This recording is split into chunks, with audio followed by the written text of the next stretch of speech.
Mi familia y yo hemos sido tan bendecidos de estar aquí. Siempre nos muestran ese amor de Cristo, esa hermandad, que dan ganas de quedarse. Dicen, no, ya que se vaya. Ah, por ahí escuché gracias, hermano.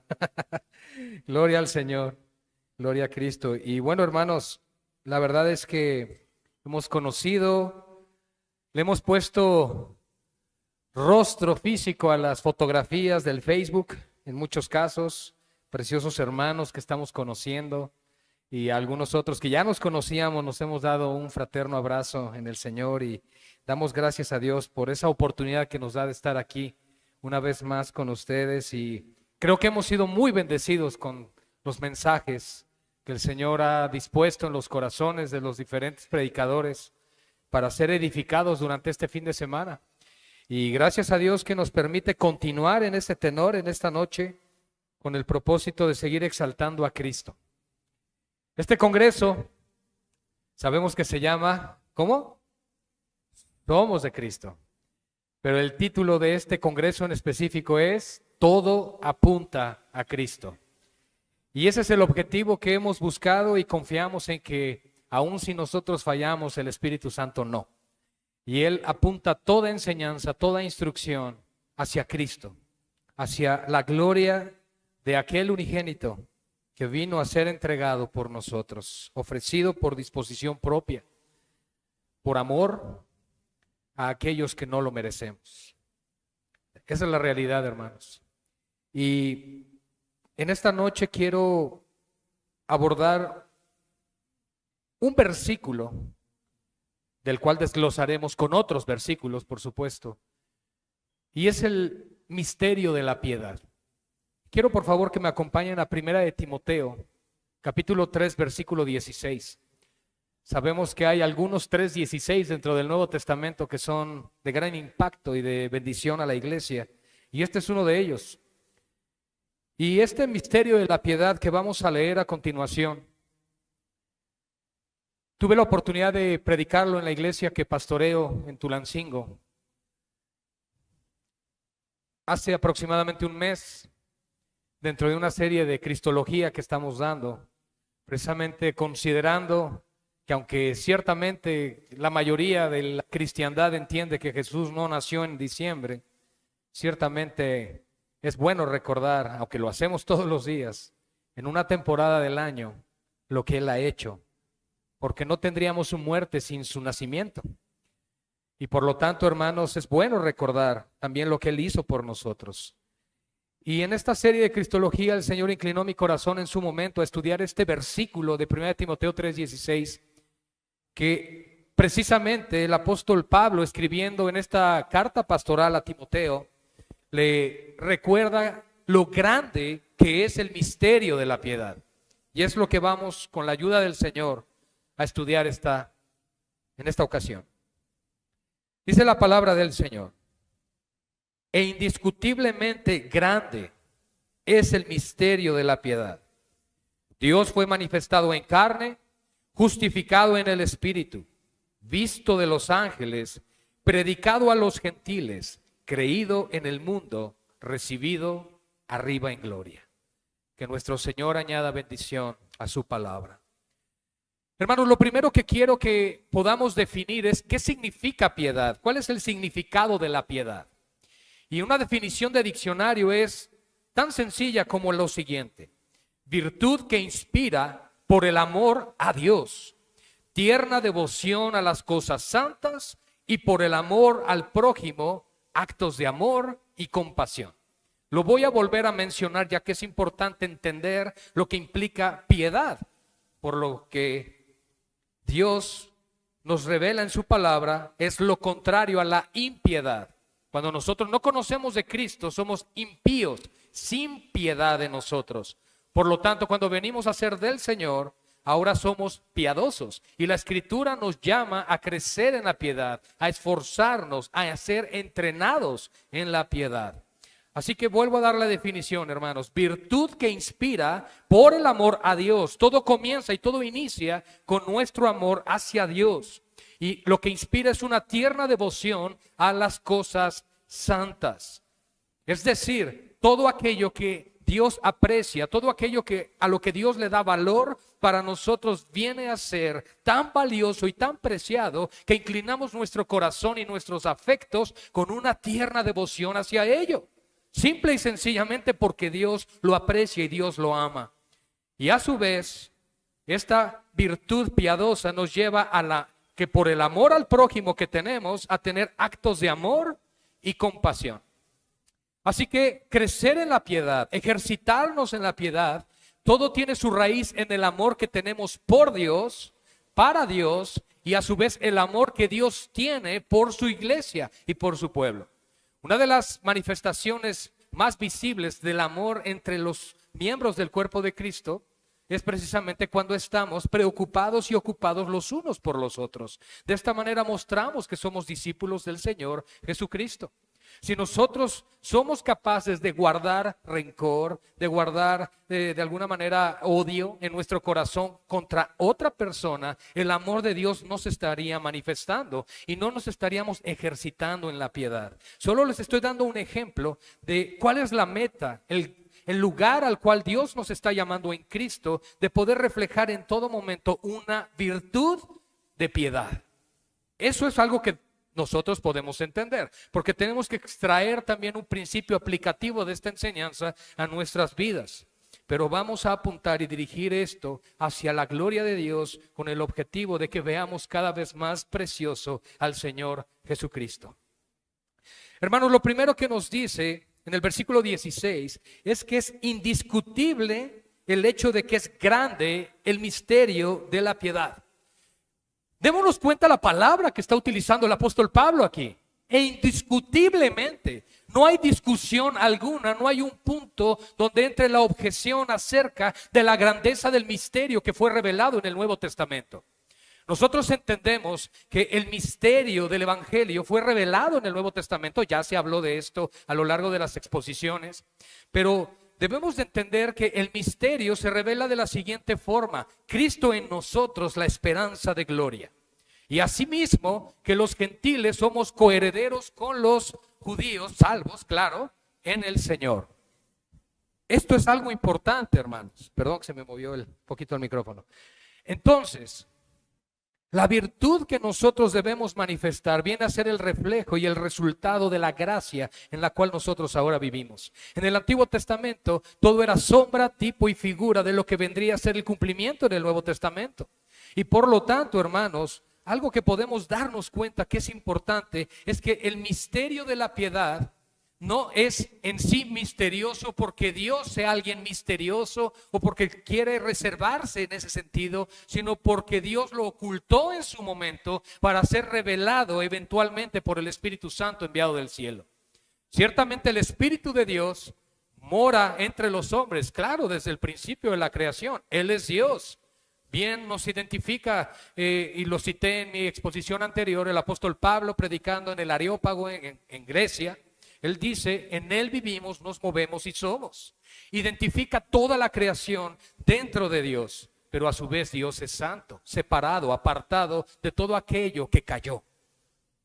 Una vez que entendemos esta posición, hermanos, tenemos que entender lo indiscutible que es la manifestación de la piedad de Dios a través de este misterio. El misterio de la piedad. ¿Cuál es ese misterio? Ciertamente en el Nuevo Testamento se ha aclarado: Cristo en nosotros, la esperanza de gloria, que los gentiles son coherederos junto con los hebreos o los judíos en el Señor, algo que era oculto en el Antiguo Testamento, pero que ha sido revelado en el Nuevo Testamento. Y esto es algo indiscutible, el misterio de la piedad, por cuanto es grande. Y sí es grande, hermanos, porque lo que está revelado a través de esto que estaba oculto en el tiempo antiguo es Emmanuel, Dios con nosotros, Dios caminando entre nosotros. Nos dice, e indiscutiblemente grande es el misterio de la piedad. Y el primer punto que aborda el apóstol Pablo es: Dios fue manifestado en carne. El día de ayer hablábamos de esta unión hipostática de Cristo.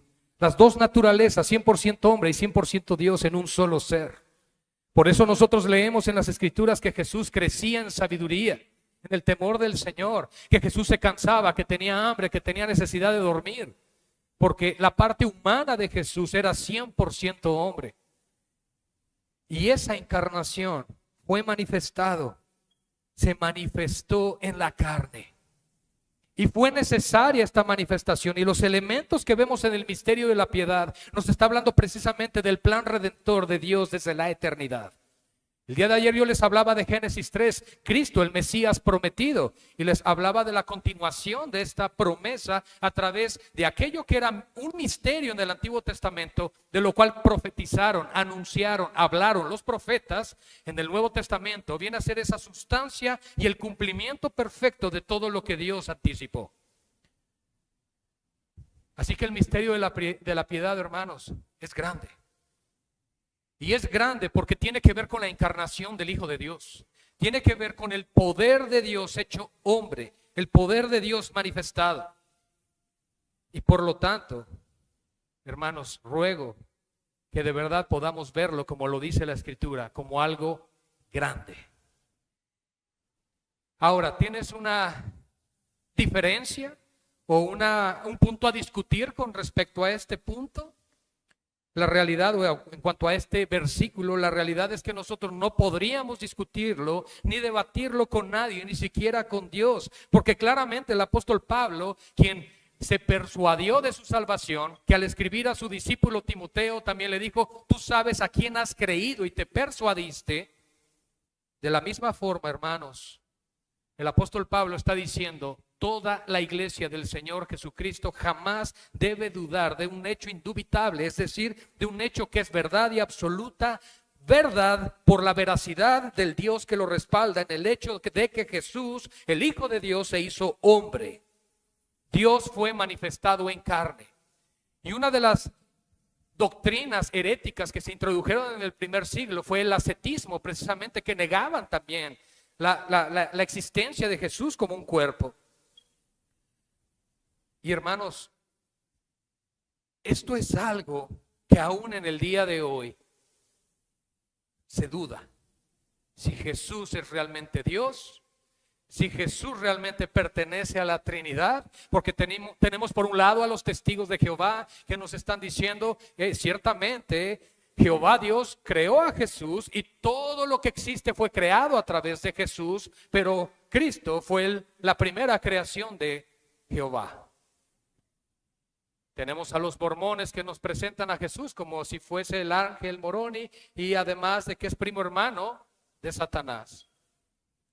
Tenemos en el catolicismo romano a un Cristo que es también corredentor juntamente con María. En la Mariología nos enseñan que ella intercede por nosotros y que también participa en nuestra redención delante de Dios. Hermanos, esto es herejía. Estos son aspectos blasfemos. Y es por eso que Pablo utiliza la frase o la palabra indiscutible. No hay punto a debatir aquí, hermanos. Es indiscutible el hecho de que el misterio de la piedad es grande. Y lo primero que vemos entonces es que Dios fue manifestado en carne. Y en Isaías 7:14 dice la palabra del Señor: por tanto, el Señor mismo os dará señal.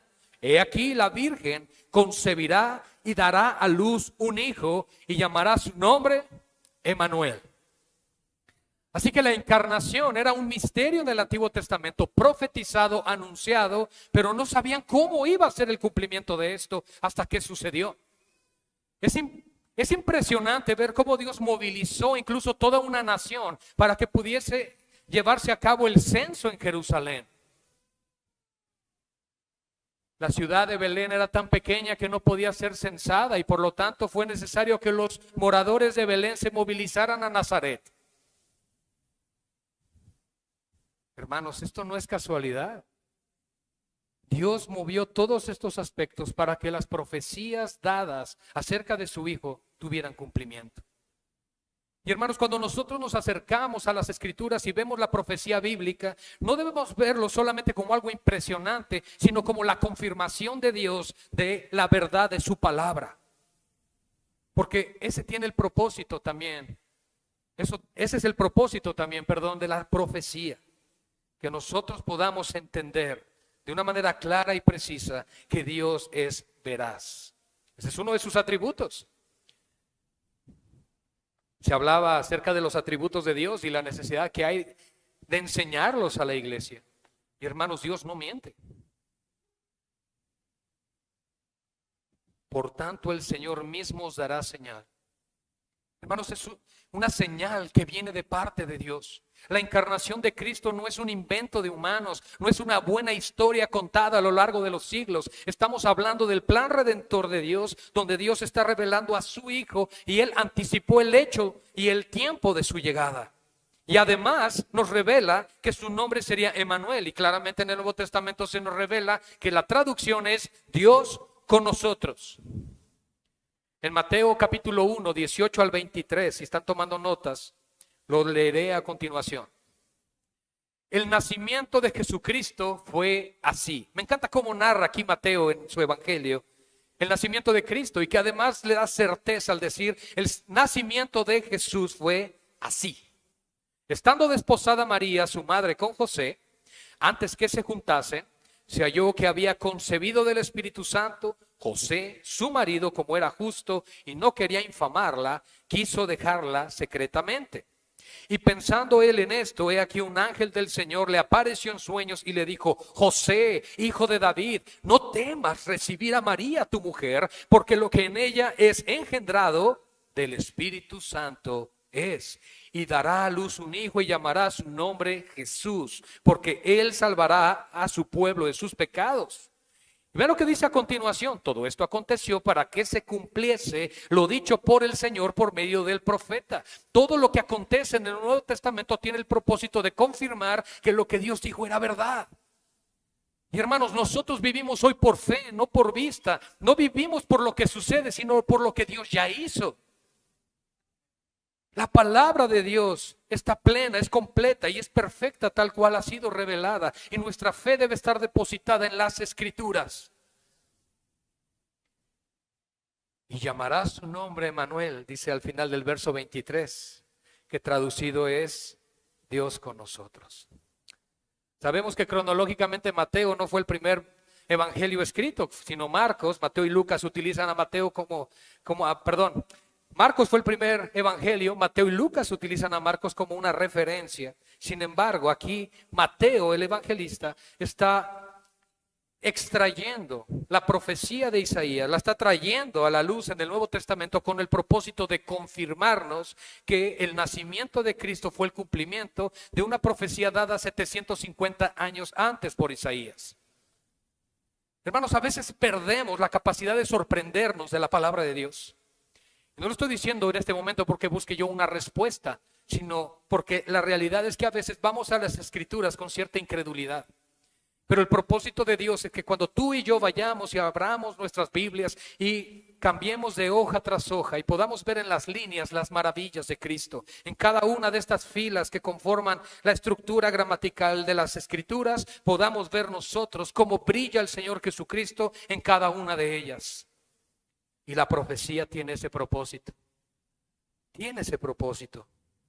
Zacarías capítulo 12, versículo 10. Dice: y derramaré sobre la casa de David y sobre los moradores de Jerusalén espíritu de gracia y de oración. Y mirarán a mí, a quien traspasaron, y llorarán como se llora por hijo unigénito, afligiéndose por él como quien se aflige por el primogénito. Jehová Dios está hablando de él mismo como aquel que sería traspasado, mas sabemos que es el Hijo, la segunda persona de la Trinidad, quien vino a dar cumplimiento a esta profecía. Pero lo que quiero anticipar, hermanos, es lo grande que es el misterio de la piedad, y por lo cual es indiscutible según el apóstol Pablo, porque lo primero que nos ha revelado es que Dios fue manifestado en carne, algo que a nuestra mente no nos puede dar la capacidad para comprender. Hermanos, tú y yo leemos esto y decimos: sí, amén, gloria a Dios. Pero ¿lo podemos realmente digerir? ¿Lo podemos entender? Estamos tan limitados para comprender estos aspectos, hermanos, que necesitamos al Espíritu Santo, necesitamos fe para creer lo que Él mismo ha revelado. Porque la palabra de Dios, el Evangelio, ha sido revelado por fe y para fe. La intención de Dios es que cada vez que somos expuestos a la palabra de Dios, crezcamos en nuestra devoción, en nuestra rendición y en nuestro maravillarnos de la grandeza de Dios. Y ese es el propósito del misterio de la piedad. Es grande. Cuando nosotros encontramos el versículo 16 que estamos estudiando, debemos recordar que le anteceden todos los versículos con instrucciones para la ordenación o para reconocer el oficio pastoral y de diáconos. Y podrías pensar, ¿y qué tiene que ver una cosa con otra? Tiene que ver mucho. Cristo es el príncipe de los pastores. Cristo es el modelo y el ejemplo. Pero a su vez, nada de lo que nosotros somos y hacemos en el día de hoy tendría sentido si Cristo no hubiese venido. Él es la razón y Él es el propósito del por qué hacemos todo lo que hacemos. E indiscutiblemente grande. Espero que no volvamos a discutir acerca de este misterio. Porque es grande, hermanos. Porque Dios es grande. Y es grande porque para nuestra mente limitada, como lo he dicho, sería imposible comprenderlo. Pues Dios fue manifestado en carne. Nos dice Juan capítulo 1, verso 14. Y aquel verbo fue hecho carne y habitó entre nosotros. Y vimos su gloria, gloria como del unigénito del Padre, lleno de gracia y de verdad. A su vez, más adelante en el versículo 18 de Juan 1, a Dios nadie le vio jamás. El unigénito Hijo que está en el seno del Padre, Él le ha dado a conocer. Tenemos que entender, hermanos, que Cristo es el unigénito del Padre y que en su encarnación, en el Dios hecho hombre, Él viene a ser el primogénito entre muchos hermanos. Gloria al Señor. Hermanos, Cristo es nuestro hermano mayor en ese sentido. Es el unigénito del Padre en cuanto a su esencia y su naturaleza divina, pero es el primogénito del Padre por cuanto es el primero entre muchos hermanos, por ser el primero en resucitar para que en todo Cristo tenga la preeminencia. Cristo es la razón, todo apunta a Cristo, es lo que nos hemos venido diciendo unos a otros durante este fin de semana. También Juan 3:16, precioso versículo que estoy seguro que de memoria lo pueden decir. Porque de tal manera amó Dios al mundo que ha dado a su Hijo unigénito, para que todo aquel que en Él cree no se pierda, mas tenga vida eterna. No es mi intención en esta ocasión, por el que el tiempo no nos lo daría, de poder desmenuzar cada uno de estos versos, pero estamos apuntando precisamente al hecho de la encarnación de Cristo. Y quiero que notemos una cosa, el hecho de que Jesús naciera es parte de los 4 elementos que Pablo está introduciendo dentro del grande misterio de la piedad, de 1 Timoteo 3:16. Asimismo en Juan 3:18 dice, el que en Él cree no es condenado, pero el que en Él cree no es condenado, pero el que no cree ya ha sido condenado porque no ha creído en el nombre del unigénito Hijo de Dios. ¿Qué tiene que ver eso aquí? Mucho. Muchas veces nosotros podemos estar basando una fe en un Cristo diferente porque ese Cristo que me han ofrecido y me han presentado solamente es para ayudarme en necesidades superficiales y emocionales, pero no entendemos lo importante y lo profundo del significado de que Jesús es Dios. Y probablemente podríamos pensar, bueno, ¿y hay necesidad de defender este hecho en el día de hoy? Bueno, en sí Dios no necesita que alguien lo defienda. Él es quien es y no nos necesita. Bien han citado por ahí, nosotros sin Dios somos nada y Dios sin nosotros, Él sigue siendo Dios. Él lo es todo. Él es autosuficiente. La seidad de Dios nos recuerda precisamente eso. Esa preciosa doctrina de la aceidad de Dios que implica que Él es autosuficiente y que no necesita absolutamente nada de lo que nos rodea. Él no nos creó porque se sintiera solo o triste. Él se complace a sí mismo. Él en 2 ocasiones habló desde el cielo, en el bautismo de Cristo y en el monte de la transfiguración, diciendo, este es mi Hijo amado en el cual mi alma se complace. Así que hermanos, hay una razón por la cual hay condenación en el no creer en Cristo, porque no se ha creído en el unigénito Hijo de Dios. Y el pecado de muerte tiene que ver con el rechazar el testimonio que el Espíritu Santo da de que Cristo es el Señor. Porque no hay pecado por el cual Cristo no haya muerto. Y cuando tú y yo lleguemos delante de Dios y aquel impío que no ha sido justificado por el Cordero sea presentado delante de Dios, Él le va a juzgar, sí, por todos sus pecados, se abrirán los libros y todos sus pecados estarán ahí. Pero el pecado más grave que le condena y le lleva a la muerte es haber rechazado a Cristo. Y en Hebreos 11:17, hermanos, quiero que veamos algo interesante aquí. Por la fe Abraham, cuando fue probado, ofreció a Isaac, y el que había recibido las promesas ofrecía a su unigénito. Y sin embargo sabemos, y como lo expliqué en el día de ayer, Jehová Dios detuvo por medio de su ángel el sacrificio de Isaac.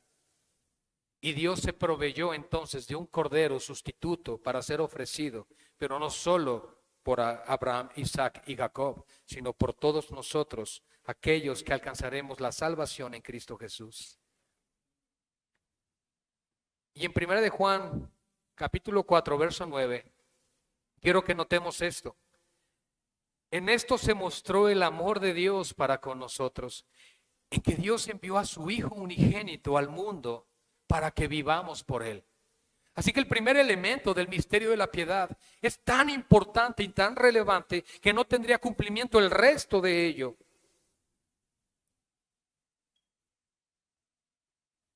El misterio de la piedad ahora también nos dice, si estamos en 1 de Timoteo 3:16 sin perderlo, punto número 2, justificado en el Espíritu. ¿Cuántos de nosotros sabemos que Cristo nos representó en todo? Sabes, quiero decirte algo, si la muerte de Cristo, solamente la pura muerte, fuera capaz de salvar al ser humano, Él hubiera venido una semana, muere por nosotros, resucita y se va. El problema está que la ley aún así nos condenaría. Es por eso que Él tuvo que nacer bajo la ley, de mujer, y vivir la vida perfecta que nosotros no podemos vivir para satisfacer las demandas de la ley que tú y yo habíamos quebrantado. Después de ese tiempo, Él muere la muerte sustitutoria en nuestro lugar como nuestro vicario, y por lo tanto el Señor cumple los dos aspectos que tenían que cumplirse para la redención del hombre. Tanto por un lado, que la ley ya no nos condenara, y por el otro, pagar el precio por el rescate a través de la expiación. Estos dos aspectos son importantes. Somos salvos por la vida perfecta de Cristo y somos salvos por la muerte sustitutoria de Cristo. Así no hay ningún sentido de condenación sobre nosotros. Así que si el Señor nos representó en todo, nos representó en su muerte, nos representó en su sepultura, nos representa en su resurrección, porque así como morimos con Cristo, también resucitaremos juntamente con Él. Es lo que enseña la Escritura. Así que así mismo Él, como sacrificio vicario sustituto, debía ser justificado. No porque Él fuera pecador, no porque Él requiriera justicia, porque Él es justo en sí mismo. Es más, la justicia que nosotros tenemos en teología le llamamos justicia ajena. La justicia de Cristo que nos fue depositada o dada o imputada de manera soberana. Ese aspecto lo entendemos, pero Él nos está representando en todo. ¿No me crees? Hermanos, Él también se bautizó en agua. ¿Necesitaba acaso el bautismo? No. Pero Él estaba dando ejemplo y estaba representando en todos los aspectos lo que sus discípulos tendrían que hacer.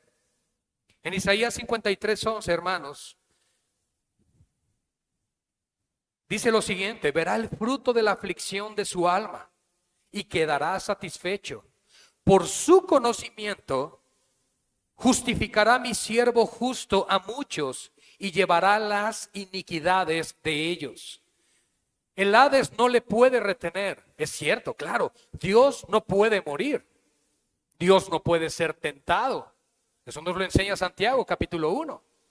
Sin embargo, nosotros sabemos que Jesús hombre muere, Jesús hombre entrega su alma, pero cuando Él desciende a las partes más profundas de la tierra a predicar victoria sobre todos sus enemigos, mis amados hermanos, la realidad es que Él estuvo 3 días y 3 noches en ese lugar. cumpliendo así con la profecía o con lo que él habló acerca de la señal del profeta Jonás, que así como el profeta Jonás estuvo 3 días y 3 noches en el vientre del gran pez, era necesario que el Hijo del Hombre también estuviera 3 días y 3 noches en el centro de la tierra. Ahora, fue suelto de los dolores de la muerte, fue justificado Cristo, es decir, la muerte no lo pudo retener, él era inocente, él era sin culpa y él no podía morir. Y por eso él resucita en victoria sobre el pecado, sobre la muerte y sobre Satanás. Cristo, por lo tanto, delante del Padre es completamente justo y esa justicia es la que Él nos da. Y Isaías 53:11 nos está diciendo esto, que precisamente por su conocimiento, por el conocimiento del Redentor, Él justificaría a muchos porque Él lleva las iniquidades nuestras.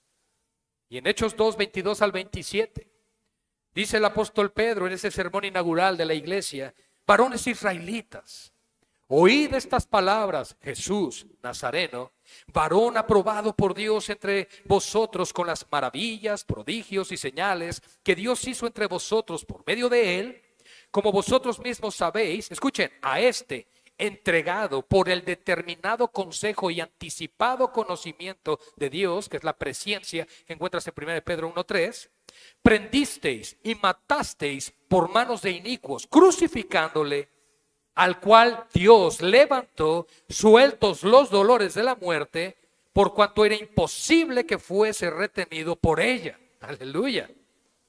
Porque David dice de él: veía al Señor siempre delante de mí, porque está a mi diestra, no seré conmovido. Por lo cual mi corazón se alegró y se gozó mi lengua, y aún mi carne descansará en esperanza, porque no dejarás mi alma en el Hades, ni permitirás que tu santo vea corrupción. Fue justificado representándonos a nosotros. Romanos 4:25, el cual fue entregado por nuestras transgresiones y resucitado para nuestra justificación. 1 Corintios 1:30, mas por él estáis vosotros en Cristo Jesús, el cual nos ha sido hecho por Dios sabiduría, justificación, santificación y redención. Y si fuera menos, 1 Pedro 3:18 dice lo siguiente: porque también Cristo padeció una sola vez por los pecados, el justo por los injustos, para llevarnos a Dios, siendo a la verdad muerto en la carne, pero vivificado en el Espíritu. Hermanos, la doctrina cardenal de la soteriología bíblica, es decir, la doctrina de la salvación, es la justificación. Puede ser elegido, llamado, escogido y santificado y glorificado eternamente, pero si no es justificada esa persona, ninguno de los otros elementos se puede aplicar. Es por eso necesario que Cristo viniese a hacer el sacrificio sustituto que justificara al pecador. Por eso Jesús, cuando está hablando en el Sermón del Monte, Él no dice bienaventurado el que tiene hambre y sed de elección, de predestinación. Él habla de justicia. Porque es la justificación lo que el hombre necesita, que Dios justifique al impío de sus pecados. Eso es lo que necesitamos hoy. Y tanto se ha exhortado: si no tienes a Cristo Jesús como tu Señor y Salvador, quiero que sepas una cosa: Él sería tu juez. Pero si te arrepientes y crees en Él, depositas tu confianza en el Mesías, en el Salvador, Él perdona toda iniquidad y todo pecado y se convierte en tu intercesor y tu abogado. Y te tengo buenas noticias: Él no pierde ningún caso. Gloria al Señor. Ahora, hermanos, el tercer punto del misterio de la piedad: predicado a los gentiles. Predicado a los gentiles. Perdón, visto a los ángeles. Perdónenme, hermanos, ya me estoy adelantando, ya me quiero ir. Isaías 6:1 al 2. Visto de los ángeles. Durante el tiempo de adoración que tuvimos hace unos momentos, nuestros amados hermanos leyeron este precioso pasaje de Isaías, la visión del trono celestial. Y nos dice: en el año que murió el rey Usías, vi yo al Señor sentado sobre un trono alto y sublime, y sus faldas llenaban el templo. Por encima de él había serafines, cada uno tenía 6 alas. ¿Cuántos tenían? Quería ver que estuvieran poniendo atención, hermanos. Con 2 cubrían sus rostros, con 2 cubrían sus pies, y con 2 volaban. Podemos darnos cuenta que estos seres angelicales no pueden ver a Dios. Y por eso es grande el misterio de la piedad, porque esto traería la manifestación física del Dios eterno. Y es algo que los mismos ángeles anhelaban mirar. Ciertamente los ángeles, ayer explicábamos, fueron creados dentro de los 6 días de la creación. Y al ver ellos que la creación cae, viene un cuestionamiento, una interrogante. ¿Y ahora qué va a suceder? Y Dios entonces revela su plan redentor a través del Mesías. Y vemos a lo largo de la historia del Antiguo Testamento, incluso en el Nuevo Testamento, la aparición de ángeles. Y ellos están hablando y anticipando de la misericordia y de la bondad del Señor. Y uno de esos eventos gloriosos donde hubo precisamente incluso un coro celestial fue en el nacimiento del Salvador. Pero quiero que notemos una cosa: los ángeles no pueden ver a Dios. Ahora medita en lo siguiente: la sangre de Cristo que cubre al impío y pecador le justifica de tal manera y le posiciona en tal lugar como hijo que nos permitirá ver cara a cara al Todopoderoso. Algo que ni los ángeles pueden hacer. Hermanos, ¿no es indiscutiblemente grande el misterio de la piedad? Visto de los ángeles.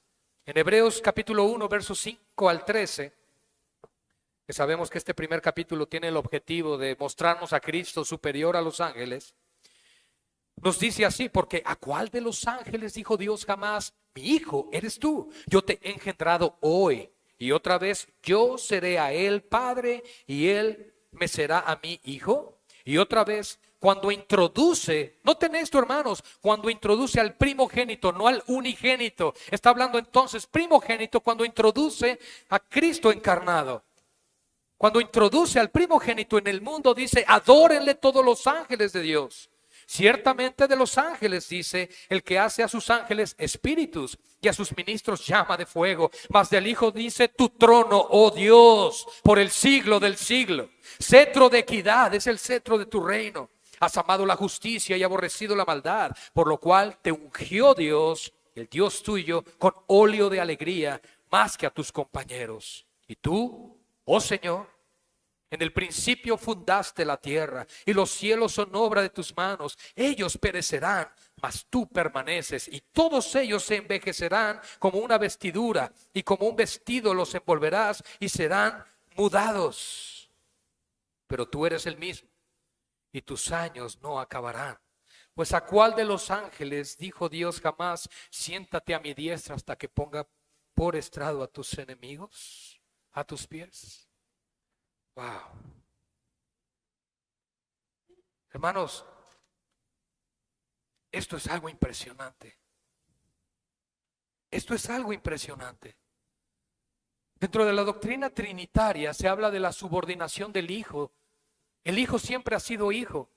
Pero aquí nos dice, hermanos, que fue engendrado por el Padre. Esto significa que es de la misma naturaleza. No dice creado por el Padre, dice engendrado por el Padre. El credo niceno, el credo de los apóstoles también nos lo dice: engendrado, no creado, de la misma sustancia del Padre. Y esto es una doctrina importantísima para nosotros los creyentes, hermanos, porque está hablando precisamente de la manifestación gloriosa de Dios entre los hombres. El misterio de la piedad, revelado en el Nuevo Testamento, profetizado en el Antiguo Testamento. Primera de Pedro 1, versos 10 al 12, precioso pasaje que nos recuerda precisamente lo que los profetas del Antiguo Testamento estuvieron hablando acerca de esto. Escuchen por favor, 1 Pedro 1, 10 al 12. Los profetas que profetizaron de la gracia destinada a nosotros, inquirieron y diligentemente indagaron acerca de esta salvación, escudriñando qué persona y qué tiempo indicaba el Espíritu de Cristo que estaba en ellos. Dicho de paso, el Espíritu de Cristo moraba dentro de los profetas. Sí venía sobre ellos, pero aquí nos está diciendo el texto que moraba en ellos. La gran diferencia bajo el nuevo pacto es que el Espíritu Santo tiene un ministerio de residencia en toda la iglesia. En el Antiguo Testamento moraba dentro de los profetas, en el Nuevo Testamento mora en su iglesia. Esa es la gran diferencia y eso es lo que estamos viendo aquí. porque no había sido derramado el Espíritu sobre toda carne. Pero, ¿qué es lo que indicaba según esto? Anunciaba de antemano los sufrimientos de Cristo y las glorias que vendrían tras ellos. Las glorias vienen tras los padecimientos de Cristo, es decir, posterior a su resurrección. A estos se les reveló que no para sí mismos, sino para nosotros administraban las cosas que ahora, es decir, en el tiempo de la gracia, os son anunciadas por los que os han predicado el Evangelio por el Espíritu Santo enviado del cielo. Lean conmigo el resto del verso. Cosas en las cuales anhelan mirar los ángeles. Bueno, yo me emociono, hermanos, pero predicado a los gentiles. Predicado a los gentiles. ¿Saben? Romanos capítulo 15, versículo 7 al 21, dice lo siguiente. Por tanto, recibíos los unos a los otros, como también Cristo nos recibió, para gloria de Dios.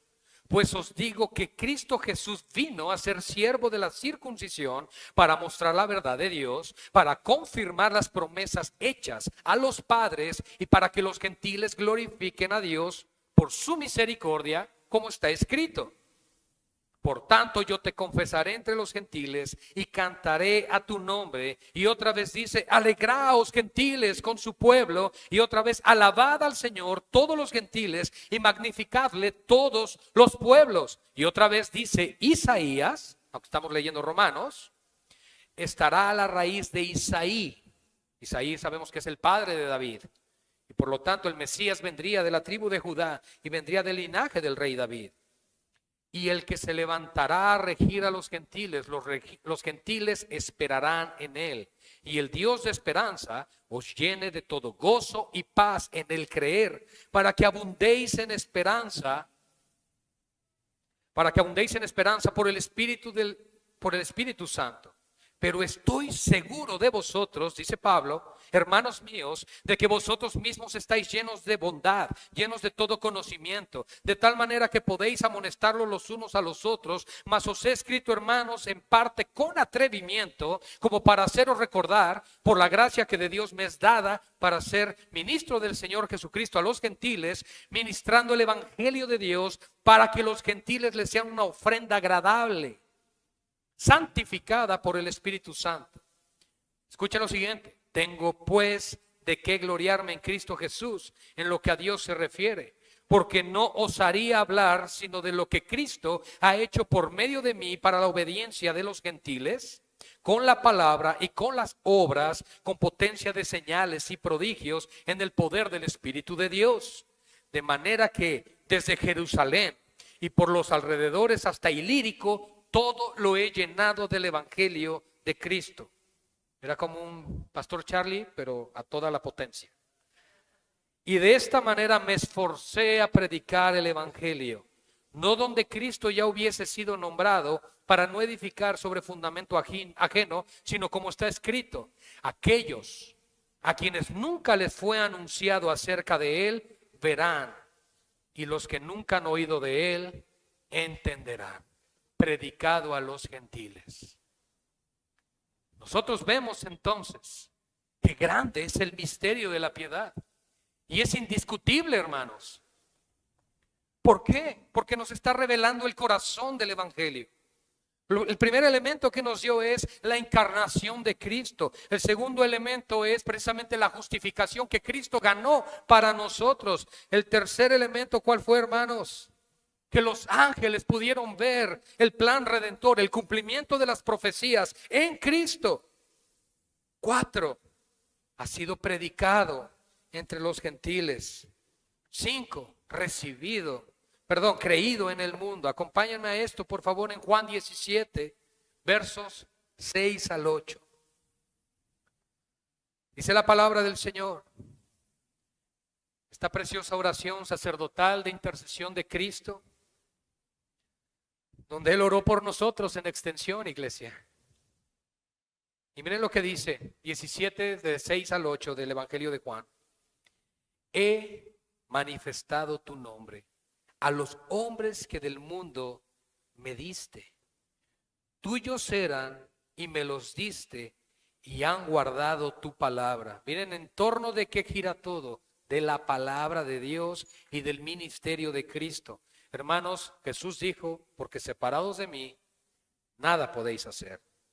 Ahora han conocido que todas las cosas que me has dado proceden de ti, porque las palabras que me diste les he dado y ellos las recibieron y han conocido que verdaderamente salí de ti y han creído que tú me enviaste, creído en el mundo. Wow. Hermanos, es tan poderoso lo que Dios ha hecho para redimir a la humanidad, que es indubitable las pruebas que Él ha dejado de la encarnación de su Hijo. ¿No te has puesto a pensar cómo es posible que este mensaje del Evangelio tenga hoy reunidas a estas personas en este lugar, creyendo en aquello que ha ocasionado que cientos de miles de mártires mueran por causa de esta fe? Es porque Dios está detrás de ello.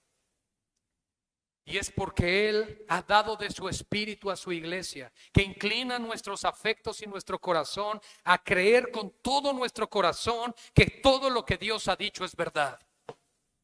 Y esto, hermanos, es porque cada una de las promesas de Dios en Cristo son sí y son amén. Y para cerrar, hermanos, Él fue recibido arriba en gloria. ¿Se dan cuenta todo el proceso que tiene el misterio de la piedad? Todo lo que encierra un solo versículo. Y vamos a recordarlo, hermano. ¿Es indiscutible el misterio? No. Es grande. Es indiscutible. Porque el primer elemento es que Dios se hizo hombre. Eso es algo profetizado en el Antiguo Testamento. El hombre se separa de Dios y Dios hace de Dios nuestra salvación. ¿Escuchaste eso? Dios hizo de Dios nuestra salvación, porque no había modo ni método humano de lograrlo. Y Él ha sido recibido arriba en gloria, hermanos. Y el misterio de la piedad encierra precisamente todo el plan redentor de la Trinidad. Dios se hizo carne, fue justificado en el Espíritu, es decir, sacrificio perfecto recibido por el Padre para justificar a todos aquellos que se acercan a Dios por medio de Cristo como nuestro sumo sacerdote. Además fue visto de los ángeles. Y esto no está aquí por casualidad, hermanos. No está ahí puesto por casualidad. Fue creído en el mundo y además recibido arriba en gloria. Dice Hechos 7, 55 al 56.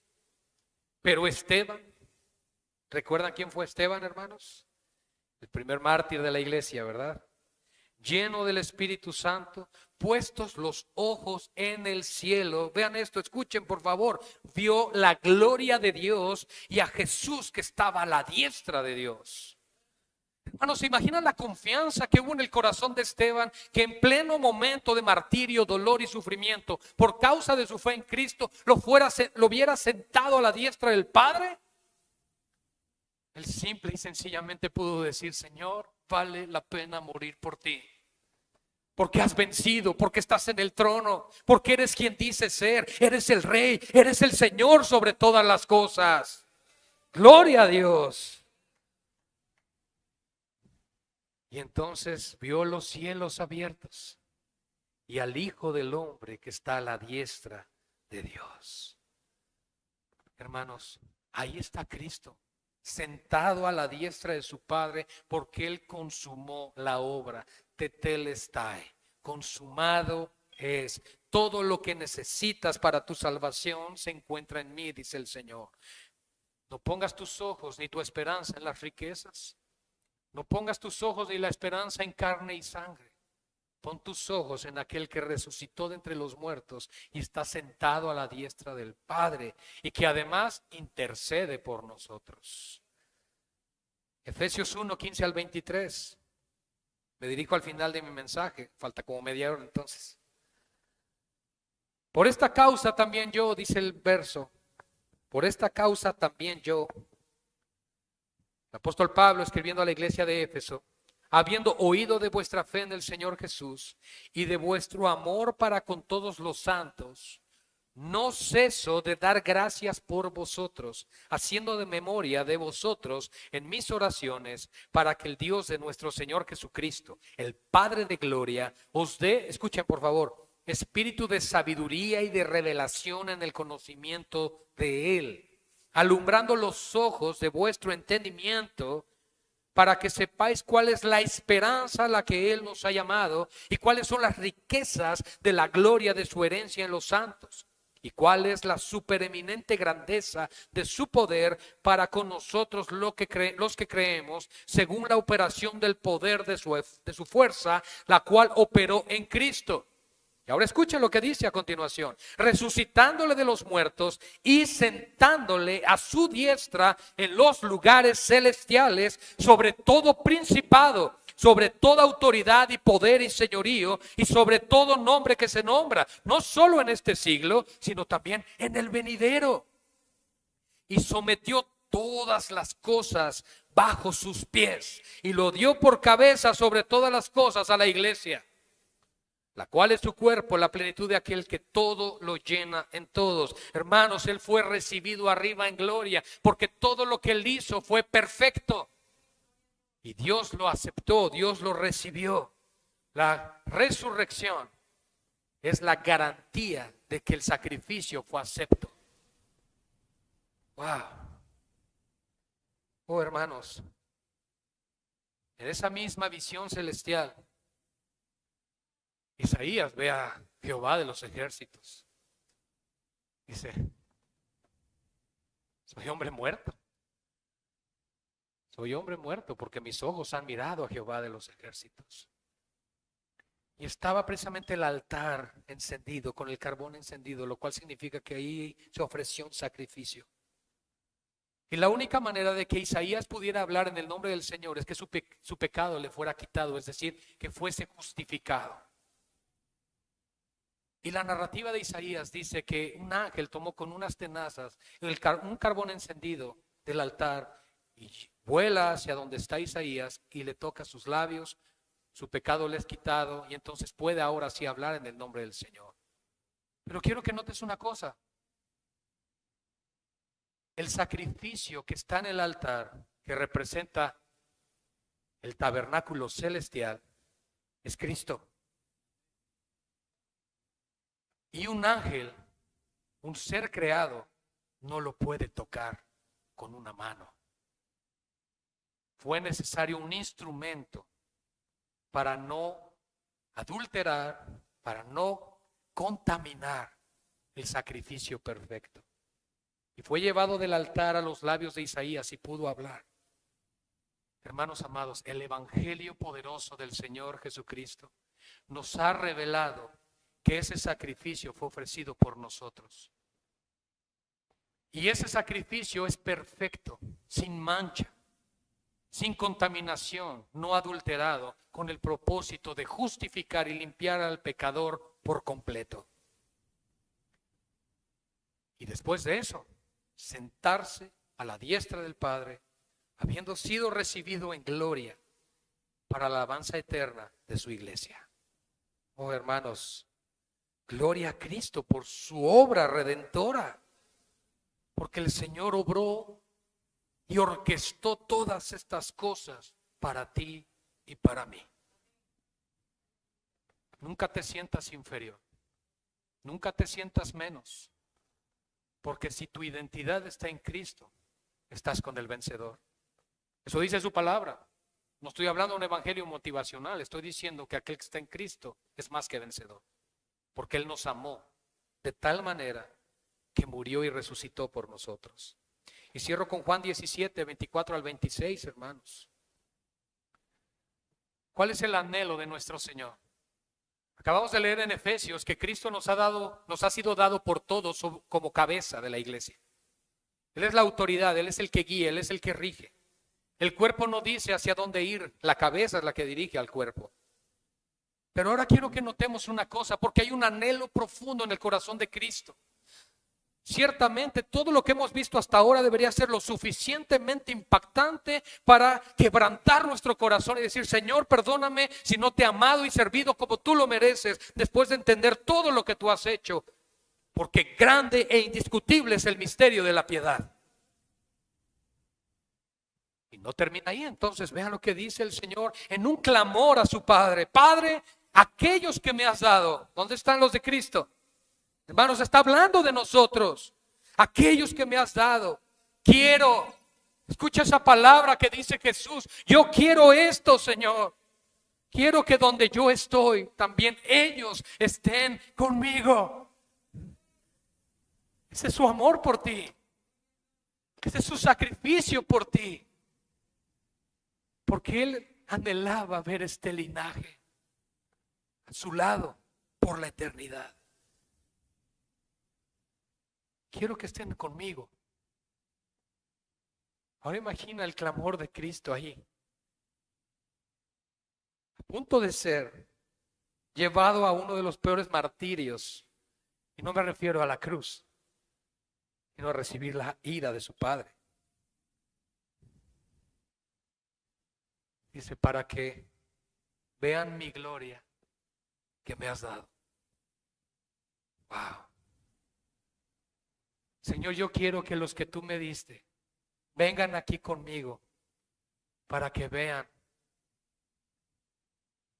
que tú los amaste, que yo los amé y que morí por ellos, y que están aquí para siempre porque tú me los diste, porque me has amado desde antes de la fundación del mundo.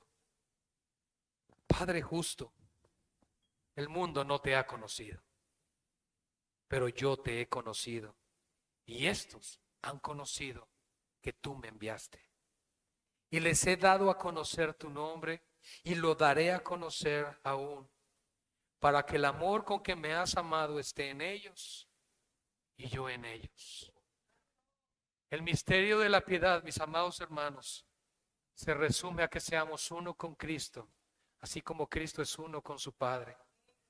Lo resumimos en una frase, pero vemos que todo el plan redentor desde la eternidad y hasta la eternidad, que gira en torno del precioso sacrificio de nuestro Señor Jesucristo, es por amor a su iglesia. Oremos. Padre, indiscutiblemente grande es el misterio de la piedad. Señor, oramos porque nos des pasión por Cristo. Que podamos tener la pasión que tú tuviste al enviar a tu Hijo por nosotros. La pasión que tu Hijo mostró durante su encarnación. Para que anhelemos con todo nuestro corazón, Padre, llegar a tu presencia, delante de ti, con un corazón humillado y con un corazón que reconoce que tú eres la causa y la razón de todo lo que existe. Padre, perdona nuestros pecados. Ten misericordia de nosotros si hemos visto aún en algún momento trivial lo que has hecho para llevarnos contigo. Señor, sé que algunos quizá nos cansamos, nos agotamos, pero tu palabra dice que eres poderoso para levantarnos y sostenernos. Ruego en esta noche, Señor, que nos des de tu fuerza, que nos des valor, que nos des denuedo, Señor, que nos llenes de tu espíritu, porque nuestra meta no es un año nuevo, sino tu gloria. Y por eso oramos, Padre, que en esta noche podamos anhelar más de ti. Ayúdanos, por favor, Señor, porque nuestra carne rechaza esto. Pero sabemos que tu voluntad es que estemos eternamente a tu lado. No porque lo merezcamos, sino porque tú lo has ganado. Y Padre, el autor a los Hebreos dice ¿Cuán grande castigo crees que merece aquel que tuviere por inmunda la sangre del sacrificio? Señor, ayúdanos a poner nuestros ojos solamente en ti, a fijar nuestra mirada en el autor y el consumador de nuestra fe y no en las vanidades de este mundo, para que no desviemos nuestro camino a tu presencia. Los resultados de esta enseñanza en tu mano, Padre, en el nombre de Jesús. Amén y amén. Gloria a Cristo. Gloria al Señor. Gracias, hermanos.